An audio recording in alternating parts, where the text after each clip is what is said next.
আসসালামু আলাইকুম। ভালো আছেন সবাই আশা করি।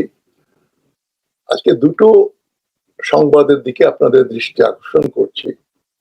৬ তারিখের মানবজমিন। ২,৯৪৩টি কনটেন্ট সরাতে গুগলকে বাংলাদেশের অনুরোধ। আরেকটা খবর হচ্ছে সিলেট নগরে কিশোর গ্যাং দ্বন্দ্বে খুন আলী। মোহাম্মদ আলী নিশো নামে একটা কিশোর আর ৪ জন কিশোরের হাতে নির্মমভাবে নিহত হয়েছে।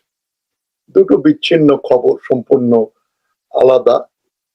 তবে দুটোরই দেশে যে আইনের শাসন নেই, কোন সরকার কাজ করে না, তারই প্রতিফলন ঘটায়।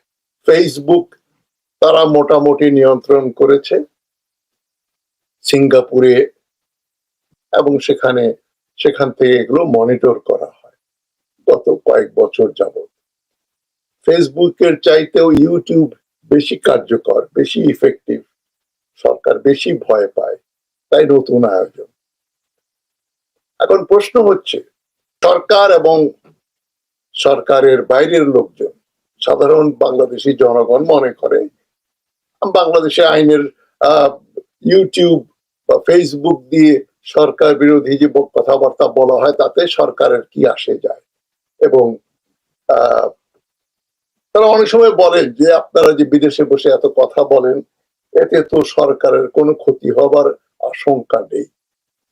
তবে আমি মনে করি বিগত ৫-৭ বছর ১০ বছর যাবৎ ইউটিউবে আমরা যারা দেশে বা বাইরে থেকে, বিশেষ করে দেশের বাইরে থেকে যারা কথা বলি, তাদের উপর মাঝে মাঝেই খড়গ নেমে আসে।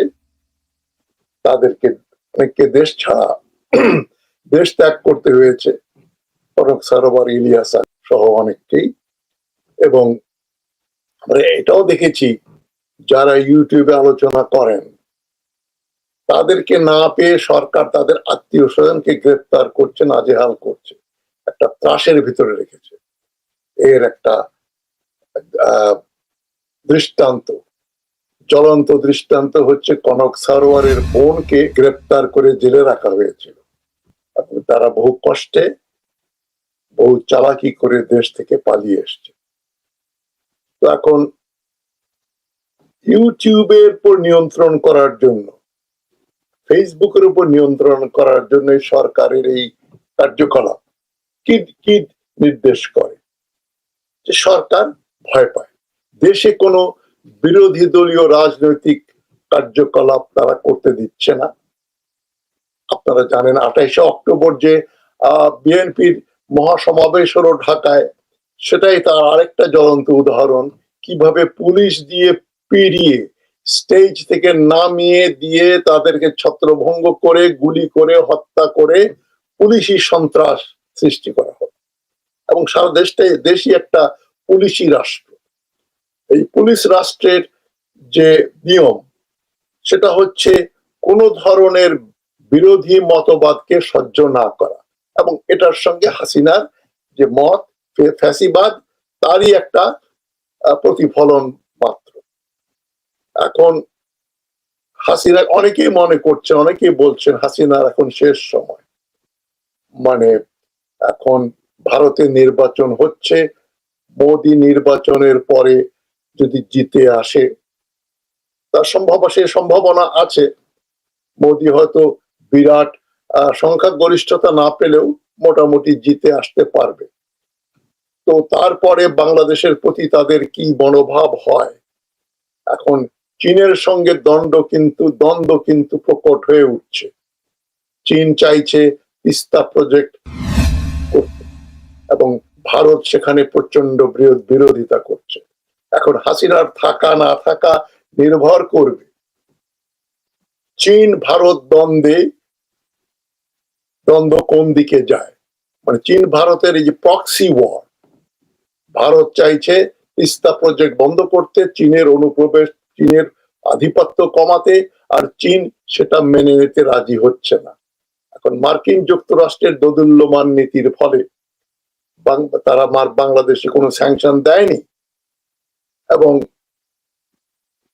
এখানে উল্লেখ্য যে মার্কিন যুক্তরাষ্ট্রের প্রেসিডেন্ট বাইডেন ইদানিং একটা স্টেটমেন্ট দিয়েছেন ভারত সম্পর্কে, মোদী সরকার সম্পর্কে, যে মোদী সরকার খুব জেনোফবিক, তারা মানে অহিন্দু এবং অভারতীয় নাগরিকদের ডিসক্রিমিনেট করে, তাদের প্রতি তারা ঠিক সমমর্যাদায় তাদের দেয় না। এটা নিয়ে দেখা যাচ্ছে ভারতের সঙ্গে একটা আমেরিকার একটা প্রচ্ছন্ন দ্বন্দ্ব বেরিয়ে আসছে, উঠে আসছে, এবং চীনের সঙ্গেও সেই দ্বন্দ্ব। তো মার্কিন যুক্তরাষ্ট্রের বিরুদ্ধে চীন বাংলাদেশ আমেরিকা এমন কিছু করতে পারবে বলে মনে হয় না।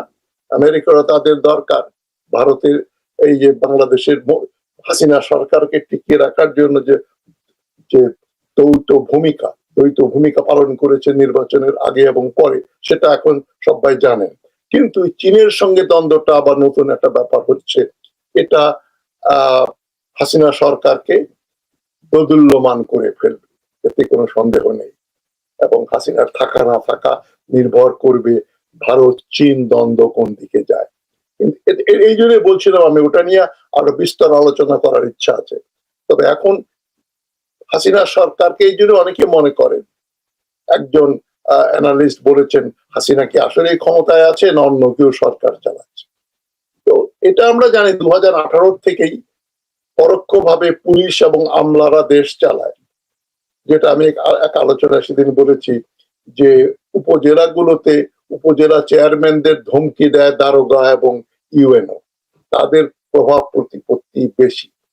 উপজেলা চেয়ারম্যান বা মেম্বারদের কোনো এমন কোনো ক্ষমতা নেই, এমনকি মন্ত্রী এমপিদেরও পুলিশ পাত্তা দেয় না, পুলিশই সরকার চালায়। যেটার উদাহরণ হচ্ছে বেনজিরের প্রতি কোনো বিরুদ্ধে কোনো অ্যাকশন না নেওয়া, ব্যবস্থা গ্রহণ করতে সরকার এখনো বিরত। সুতরাং পুলিশ দেশ চালাচ্ছে, এবং পুলিশ দেশ চালাচ্ছে, এবং এই পুলিশি রাষ্ট্রটাকে আরো শক্তিশালী করার জন্য সরকার গুগলের কাছে আবেদন করেছে, একটা দুইটা না, 2943টা কন্টেন্ট পুরো সরকারের সরানোর জন্য সরকারের digital security agency DS, BTRC Bangladesh telecommunication regulation commission, ICT information and communication technology, এটা তারা এরা মিলে চাপ দিয়েছে।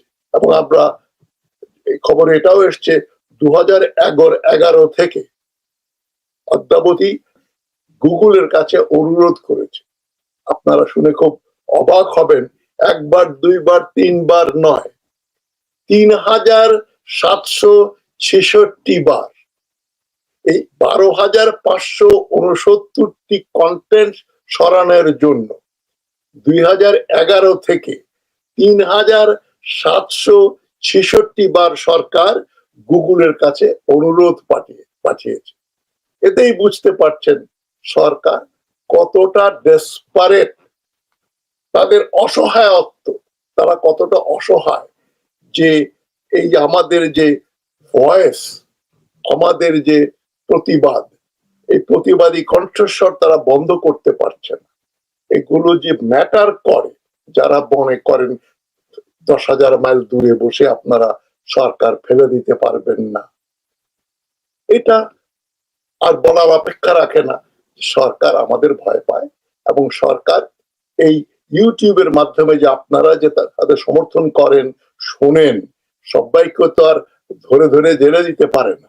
সুতরাং আমি এই আপনাদের এই আজকের এই আলোচনার কথার মাধ্যমে আমি অনুরোধ করছি, যারা ফেসবুকে বা ইউটিউবে মন্তব্য করতে ভয় পান, যারা আমাদেরকে ব্লক করে দেন ভয়ে, আমার এক বন্ধু প্রতি বছরই বাংলাদেশে যেত, ইদানিং ঠিক করেছে আর বাংলাদেশে যাবে না, সে আমাকে ফেসবুক থেকে ব্লক করে দিয়েছিল, যে বাংলাদেশে যদি কেউ তার দেখে, সেলফোন দেখে, যদি দেখে যে ফেসবুকে সে আমার সঙ্গে আছে, বিপদ হতে পারে। তো বহুত পুরনো বন্ধু, সে সেদিন আবার নতুন করে ফ্রেন্ড রিকোয়েস্ট পাঠিয়ে আমার ফ্রেন্ড হয়ে গেল ফেসবুকে। অনেকে ভয় পান, এবং ভয় পাওয়ার কারণ রয়েছে যথেষ্ট, ধরে নিয়ে হ্যাস্ত করবে, মারধর করবে, পেটাবে, জেলে দিবে। তো যাই হোক, সরকার ভয় পায়, সেই জন্যই ভয় পেয়েই কিন্তু তারা আমাদের উপর হামলা করে এবং মামলা করে। ইউটিউবের মাধ্যমে আমাদের যে আন্দোলন আমরা চালিয়ে যাচ্ছি এই ভারতপন্থী এই হাসিনা সরকারকে অপসারণের জন্য, সেটা আরো জোরদার হবে।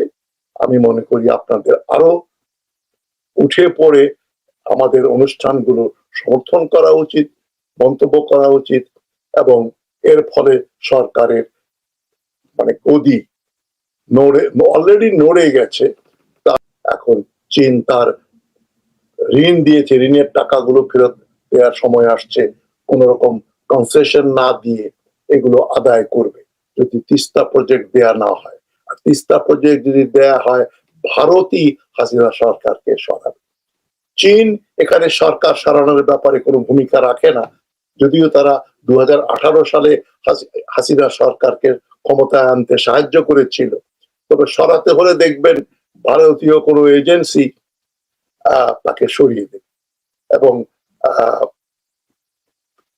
পুলিশের মাধ্যমে বা যে কোনো মাধ্যমে। কি হতে পারে সেটা আমি বলতে চাই না, মানে একটা ভায়োলেন্ট ব্যাপারও ঘটে যেতে পারে, তাকে সরানো হতে পারে। যাই হোক, আরেকটা খবরের দিকে আপনাদের দৃষ্টি আকর্ষণ করছি যে সিলেট নগরে কিশোর গ্যাং দ্বন্দ্বে খুন আলী। আলী নামে একটা কিশোর সিলেট নগরে গ্যাং দ্বন্দ্বে, এটা নতুন শব্দ আমরা শুনতে পাচ্ছি, গ্যাং ওয়ারফেয়ার, মানে যাদের বয়স টিনেজার, যারা 13 থেকে 18, 19 যাদের বয়স, তারা এখন বিভিন্ন এলাকায় মাদক ব্যবসা করে এবং আরো ছোটখাটো চাঁদাবাজির থেকে শুরু করে ছোটখাটো অপরাধের সঙ্গে তারা সংশ্লিষ্ট। তাদের ভেতরে দ্বন্দ্বে মোহাম্মদ আলী নিশো নামে কিশোরগঞ্জ, তার বাবা কিশোরগঞ্জ থেকে এসছেন, সিলেটে চাকরি করতেন, একটা কলোনিতে থাকতেন, সেখানে 4 জন কিশোর তাকে ডেকে নিয়ে তারা ছুরিকাঘাত করে তাকে হত্যা করেছে। এটা একটা সেন্সেশনাল খবর। এই খবরে দেখতে পাচ্ছি এই ঘটনাগুলোর এলাকা হচ্ছে ছড়ার পার ও কামালগড় সিলেট শহরে। আধিপত্য নিয়ে দ্বন্দ্ব, নিহত হয়েছে মোহাম্মদ আলী নিশো নামে একটা কিশোর। এখন এগুলো কিসের লক্ষণ? কিশোর গ্যাং, তার মানে লেখাপড়া করে চাকরি বাকরি পাওয়া যাচ্ছে না। এবং আমি একটা পুরনো স্ট্যাটিস্টিক্স দিচ্ছি, 2019 সালেই একটা স্ট্যাটিস্টিক ছিল ওয়ার্ল্ড ব্যাংকের, যে বাংলাদেশের বিভিন্ন সরকারি বিশ্ববিদ্যালয় থেকে পাশ করা 39% ছেলে মেয়ে কোনো চাকরি পাচ্ছে না, বেকার। তো প্রায় 40% ধরে নেন শিক্ষিত গ্রাজুয়েট বেকার। তো সেখানে একটা 15-16 বছর, 17 বছরের ছেলে, 18 বছরের ছেলে, সে জানে তার ভবিষ্যৎ অন্ধকার, যার চাকরি বাকরি হওয়ার সম্ভাবনা নেই। সেই জন্য দেখেন বিদেশে পাড়ি দেওয়ার একটা ব্যাপার, প্রকট ব্যাপার ঘটছে। এই ব্যাপারটা আমি ভুলে যাওয়ার আগে আপনাদের বলে দিই, ইদানিং যেটা ঘটছে এই টরন্টো শহরে যেটা আমরা দেখছি, হাজার হাজার বাংলাদেশি ট্যুরিস্ট ভিসা নিয়ে কানাডায় আসছে। কানাডা সরকার তাদের ভিসা রেগুলেশন একটু রিল্যাক্স করেছে, ফলে তারা বাংলাদেশ সহ পৃথিবীর বিভিন্ন দেশ থেকে এই ট্যুরিস্ট ভিসা দিচ্ছে তাদের আসার জন্য। ট্যুরিস্ট ভিসা হয়তো 1 মাস 2 মাস, ম্যাক্সিমাম 3 মাসের জন্য দেয়, তারপরে তাদেরকে ফিরে যেতে হয়। তো বাংলাদেশের কিছু দালাল, ইমিগ্রেশনের এজেন্ট, যাদের অফিস রয়েছে কানাডাতে, তারা বাংলাদেশিদের বিভ্রান্ত করে বলছে ট্যুরিস্ট ভিসা নিয়ে চলে আসো, কোনো ইংরেজি টেস্ট, কোনো পরীক্ষা দিতে হবে না, কিছু টাকায় এই 15 দিনের জন্য বা 1 মাসের জন্য কিছু পয়সা করে নিয়ে চলে আসো। হাজার হাজার বাংলাদেশি জমি জমা বিক্রি করে লক্ষ লক্ষ টাকা হাতে নিয়ে তারা ট্যুরিস্ট ভিসা নিয়ে কানাডায় আসছে, এই রঙিন আশা নিয়ে, যে স্বপ্ন নিয়ে যে এখানে তারা ইমিগ্রেশন পেয়ে যাবে। সেটা কিন্তু হচ্ছে না, তাদের ইমিগ্রেশন দিচ্ছে না, ডিপোর্ট করা হবে। এবং টরন্টোবাসী, এই বাঙালি কমিউনিটি বিশেষ করে যে এলাকায় বাঙালি বেশি থাকে, তারা আশঙ্কা প্রকাশ করছে যে এখানেও ওইরকম গ্যাং ওয়ার শুরু হবে।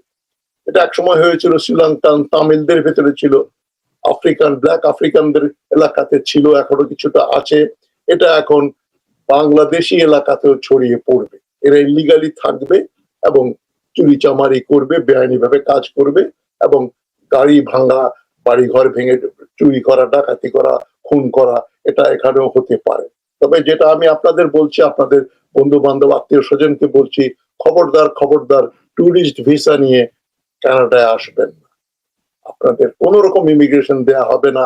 আপনারা এই উকিলদের এই যে জালে পড়বেন না। এই ইমিগ্রেশন উকিল, লয়ার বা তথাকথিত লয়ার, ইমিগ্রেশন কনসালটেন্ট, তারা রঙিন স্বপ্ন দেখিয়ে নিয়ে আসছে, এটা বন্ধ হওয়া উচিত। তবে বাংলাদেশের জন্য এটা একটা ওয়ার্নিং যে ড্রাগ, বিশেষ করে দেখা যায় সিলেটের ব্যাপারটা হচ্ছে কে ওখানে মাদক নিয়ন্ত্রণ করবে। তো এটা কি একটা নতুন অধ্যায়ে বাংলাদেশ পড়তে যাচ্ছে? Is the beginning of the end of Bangladesh society.